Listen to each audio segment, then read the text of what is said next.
Hello, and welcome to the Narcissism Freedom channel. Whether this is your first time here or you're returning, I'm truly glad you're here. This space exists for your healing, your clarity, and your emotional freedom.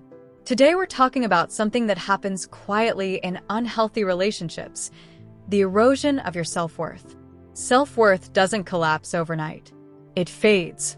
It weakens. And often, it disappears in ways that are so subtle you don't even realize what's happening until you no longer recognize the person you used to be. If you've been feeling smaller, less confident, more anxious, or more unsure of yourself than you once were, this message is for you. The changes may have been gradual, almost invisible, but the emotional weight you carry now is very real. Let's talk about 7 signs your partner may be destroying your self-worth. Number 1, you constantly second-guess yourself. You used to trust your instincts, but now you question your memory, your feelings, and even your perception of reality. You replay conversations, wondering if you misunderstood or overreacted. You may even ask them for reassurance, only to feel more confused afterward. If every disagreement somehow ends with you apologizing or feeling disoriented, this is not healthy communication. This pattern slowly disconnects you from your inner voice and conditions you to doubt your own judgment. Number 2, you feel like you're never good enough. No matter how much you give, it never seems to be enough. There's always criticism, comparison, or disappointment. Even when they praise you, it may feel backhanded or temporary. Over time, this creates a deep sense of inadequacy. You may believe that if you try harder, love better, or change yourself, things will improve, but the goalposts keep moving. The problem was never you. Constant evaluation is not love, it is control disguised as standards. Number 3, you walk on eggshells. You monitor your tone, your words, and your expressions. You try to anticipate their moods and prevent conflict before it starts. You may feel responsible for keeping everything calm.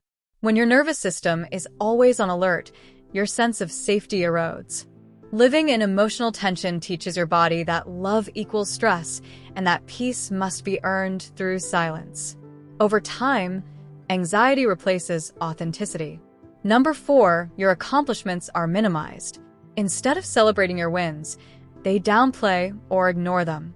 Your progress feels invisible. You may even stop sharing good news because the response is discouraging.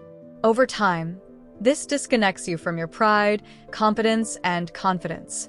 You stop recognizing your own growth and begin shrinking your light to avoid discomfort.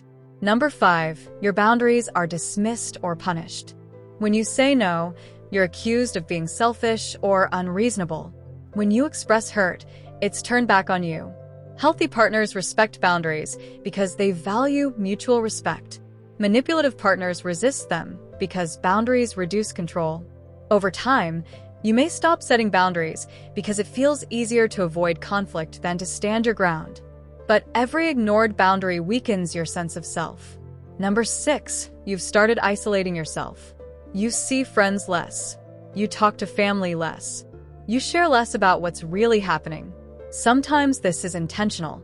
Sometimes it happens slowly because you feel misunderstood or embarrassed.